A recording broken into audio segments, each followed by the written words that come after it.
Good morning, Fresh CrEd listeners. As you can see from the beautiful logo behind me, we are at the IFCO booth. I'm being joined here by Mr. Pat Young, Director of Grower Sales, and Jon Brooks, Vice President of Retail Sales North America. Good morning, gentlemen. Good morning, Ed. Thanks for hosting us. It is day 2 of the International Fresh Produce Association Global Expo here in Anaheim. The show's about to get started, so we see around us people clamoring to get ready and host their visitors to their booths. So y'all have had obviously some time here in the last couple of days, and RPCs being not exactly a new product, it's been in North America now for over 20 years. I still think there's quite a bit of excitement here. Yesterday, there was a fun beer garden experience here at the booth. What are you hearing from customers, from prospective customers? What's interesting to them? What's important to them right now? We thought we'd take a few minutes and talk about that and get y'all's perspective. This year's been quite a unique year. We've had a lot more customers approaching the booth directly, asking how to get involved with the IFCO program. We haven't had that in years past, so it's a very good trend for us. We've got a great group of salespeople here who are able to help answer any questions they may have, help them out in any way they need help. That's what we're here for. We're here to help. Look, there's not a lot of things that can command the amount of people that converge on one place. The level of importance of this show, where people are coming not only from all over the country, but from all over the world on a weekend, it's a pretty big deal. So, and it's important to the business. Jon, on the retail side, anything interesting that you've heard, not only at the show, but coming into the show, maybe some things that folks have been asking you about? I know that on the retail side, you've had some interesting conversations, I'm sure. Yeah, absolutely. First of all, great to be here. And thanks for doing the show with us here. Like Pat said, we did have a big crowd. Might have had something to do with our beer garden theme, as you can see, as a nod to our German heritage. So we've had a lot of fun at the show. In terms of trends and what people are talking about, obviously EPR has been a big discussion so far this week. So a lot of pressure on packaging itself. So the main focus there has really been on that primary packaging, but we've had some great discussions with retailers and with growers as that packaging is getting reduced more and more. And then there's so much pressure getting put on those producers to eliminate that packaging. What can we do to help support that? So RPCs obviously have a big influence there on the exterior packaging. And if we can provide a level of protection for those products to get from A to B, it's great for them, allows them to comply with those requirements and really push on forward with that. So a lot of discussion around that, in terms of trending topics and things that are on growers and retailers' minds as the pressure continues to mount for them to perform. Another thing to worry about, right? Yeah. So what they don't have to worry about is RPCs. From a supply chain perspective, service, customer experience, anything exciting you can share with our listeners? Yeah, so an example of one thing that we've done this year is we've opened a storage facility in the Pacific Northwest to help service our apple growers. We came up with a solution by pre-staging RPCs in the Pacific Northwest to have availability to them. We've heard nothing but positive things about having that storage available. It's been about a year now that's been in place. Good feedback there. For those that don't know, Jon, I guess the dynamic of RPCs, the concept of rebalancing the pool, that could be pretty interesting to folks that don't realize that RPCs aren't just something you can call up Uber Eats and grab. Yeah, it's, the pooling model is certainly unique. So we have to manage what we call supply and demand. So we have surplus and deficit markets. So what that means, obviously there's a lot of production. We're out here in California. A lot of growers are based out here. So that creates a lot of demand for us on the west part of the country. And supply for a pooler is really from consumption of end consumers. So if you think about where the population resides, it's really on the coast. So that creates consumption and then supply for us. When that supply is created, we need to get those crates back to the west. The Pacific Northwest is isolated from a geography standpoint. So even if there's weather issues, passes close in the winter, sometimes it can be challenging to get crates where they need to be. It's something we need to stay on top of. We need to stay ahead of those demand trends. The seasonal trends, the shifts from south to north as the seasons progress and really stay ahead of that. So a lot of fun as a pooler, and it creates challenges for us, but we got a lot of great people at IFCO that are up for that challenge, and it's been a lot of fun to work on. Speaking of customers, Pat, you were talking earlier when we're in hair and makeup about the non-conventional programs that perhaps y'all might be working on. Can you share a little bit about that? Yeah, so we do have some pretty exciting opportunities right now that we're working on with field to processors. It's a program that's been around for a long time. We have done some of it in the past. But we are finding a lot of opportunity in that because our product does such a good job of keeping the product fresh, keeping it safe, transporting it from the field to the processor. So that's field to processor. On the retail side, Jon, I mean, what would you say are some of the most important things that retailers give? What's the most important thing to them? I think freshness, is probably number one in a retailer's eyes. I mean, in this environment, there's a lot of pressure being put on the retailers and the growers alike. Margin gets compressed. So you want the freshest product. You keep the customers coming back. And when you walk into a grocery store, you're typically walking right into the fresh section. So it's their first impression of a retailer.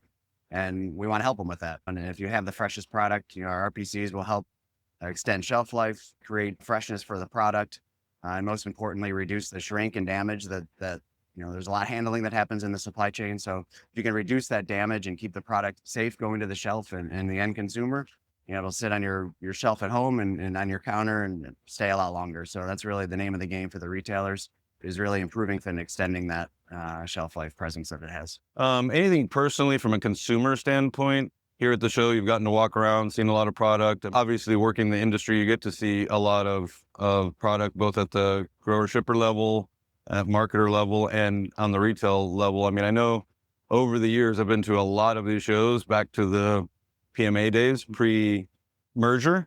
And it seems like I wind up taste testing items here that I carry back into my own life, and always great to see new products. Unfortunately, for me, I rarely get to see the whole show. I don't know when the last time is that I could say that I walked every aisle. Some people get it done, but I'm not sure you can stop too much. So anything you've seen, either from like a value added standpoint, a new conventional item. The one thing that has impressed me is the amount of growers from other countries that are here. South America predominantly being here, growers from Peru, they've got their own booth. Growers from Mexico have their own booth. So it's nice to see that the South American market is starting to invest in these shows and presenting their commodities here. Jon, anything in particular? Yeah, the value added stuff, I think, has been something that's been new for us. New packaging being created, and then you're just trying to grab that end customer again. I mean, it's one thing to provide items in bulk. It's another to kind of package in unique ways, something that consumers have had for a long time. So, as those packages change, it really affects how it goes into the box, right? Be it corrugated boxes or RPCs. So that's something that we are certainly paying attention to. And as we're walking around the show, just trying to understand, how do the grower shippers want to ship those products? How do the retailers want to merchandise them? And how do we support that?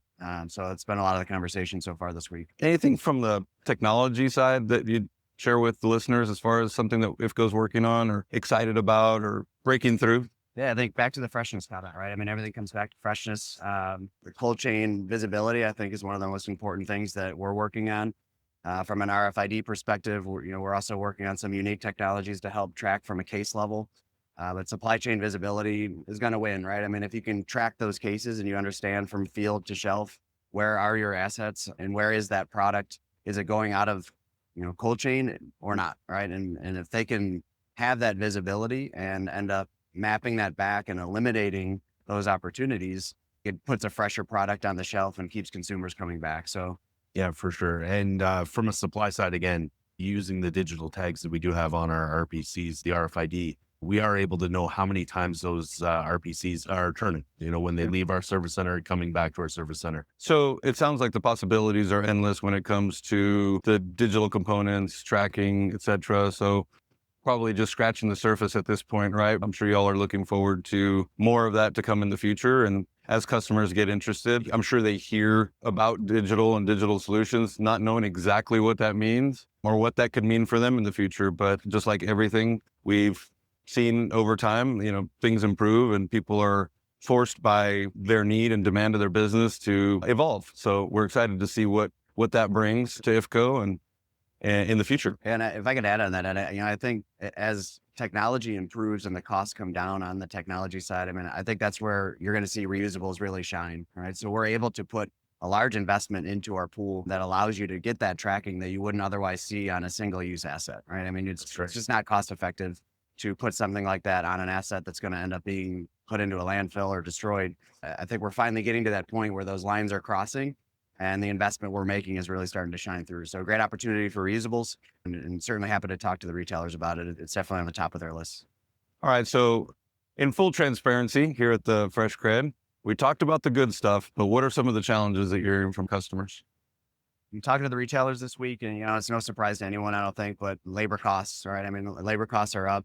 Costs in general are up on the supply chain. We talked about that a little bit before. So there's a lot of pressure being put on retailers and growers alike. So, one of the largest opportunities I think out there is how do you manage that in-store labor, which is a conversation we end up having a lot. When you look at an RPC, it's really important to talk about that end-to-end value. So there's cost to rent it, and then there's value created down that supply chain. So if you're only looking at the cost of a rental versus the cost of a box, it's a bit of a myopic view on how to look at your supply chain. So as we're talking to supply chain leaders, to produce leaders, and as they elevate and look across their organization, they're really starting to say, how do I pull these costs out? And for us, a big opportunity is really on that in-store labor. Any retailer would tell you they'd much rather have their associates talking to customers, driving sales, talking to them about what's trending, what's new, Yes. Versus being in the back room, baling corrugated boxes or handling any kind of single-use asset in the back of the store. That's a big opportunity, whether you look at that as a labor savings or you look at that as an opportunity to drive revenue. Those are the conversations we've been having with retailers, but that pressure on labor is real for all of us. We've spent a lot of money investing in our supply chain on automation and really trying to manage that ourselves. But for the retailers, that's very real. And if we can keep those associates on the floor talking to customers, I think that's a win for our retailers. Yeah. And it's very similar for the grower side. Labor availability is a major topic for them. So they are investing heavily in automation as well. So we've had a lot of calls lately about RPC formers that build the RPCs on the front end of the packing line, as well as we're not involved necessarily directly with this, but palletizers at the end of the line. So the front to end automation with the growers. Automation in general, right? Even at the retail level, RPCs, I would say from a design perspective, are likely being more considered than any other packaging from a utilization standpoint in automation. I'm sure, Jon, as retailers build new distribution centers or refurb distribution centers, moving more towards automation, obviously lends to utilization of RPCs. You've seen some of that. I'm sure you've also been, I know, to Europe and seen some of what happens there. It seems like retailers in the US are always very interested in what's going on in Europe, even though geographically it's a lot smaller area. What can you share either from what you saw in Europe on your trip from a automation standpoint or the interest from retailers on automation and how RPCs serve that supply chain so well? Yeah, I think, what we're seeing overseas is really that commitment to full automation and fresh. And there's certainly automation in North America, typically starts in center store and works its way out. What we see with the European retailers is they've already made it to the kind of outer edge of the store from an automation perspective. They're inbounding a fresh produce. It goes right into the automated equipment and comes out on the other end with a pallet ready to go down to the store. And we're starting to see that in North America too. So we've talked to retailers recently that have said, I'm not going to open another distribution center that's not fully automated. In years past, it's been thought there's so many unique combinations of container types that fresh plays in, right? And every product is different, needs to be transported different. But as you look at reusables and the consistency that they provide, it does open up that opportunity for automation and to induct boxes that are very consistent in shape and size. And with the labor challenges that all these retailers are facing, I think it really opens up that opportunity to automate, which is going to happen, right? I mean, we're seeing it. We're certainly trending that way. And I think for a long time, it's been a lot of talk about what will happen in the future, but that future is here and it's happening now. And those retailers are automating these distribution centers today. So happy to be a part of that. Super exciting stuff. Definitely supply chain improvements that we could all benefit from a cost perspective, from availability perspective, as a consumer, et cetera. So we're kind of getting the high sign here. The show's about to start. The team here is having a hard time holding back all the fans waiting for autographs from y'all. So we'll probably wrap it up with, have a great show. Have a great rest of the day today. It was great seeing you both. Thank you. Thanks, Ed. Thanks for having us.